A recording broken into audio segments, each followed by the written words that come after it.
મારું કોણ. ખરેખર આમ જો તો એકલા જ છીએ લૌકિક દ્રષ્ટિએ તો, પણ આપણે એકલા નથી. હો,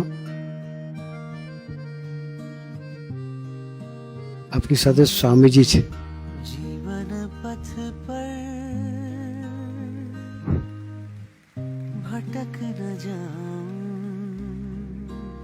જ્યાં સાથે સ્વામીજી હોય ને ત્યાં આપણી જીત જ હોય. ગભરાવાની કાંઈ જરૂરિયાત નથી. સ્વામીજીને સંભાળીને બળ માગવાનું કે સ્વામીજી અમે તમારે ભરોસે બેઠા છીએ. ભગવાનના રાજમાં દેર છે, અંધેર નથી. હો,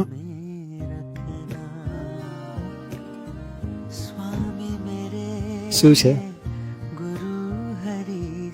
ભજન કરાવડાવે. ભજન એટલે કરાવડાવે કે તને ખબર પડે કે હું તારે લઈને હું છું.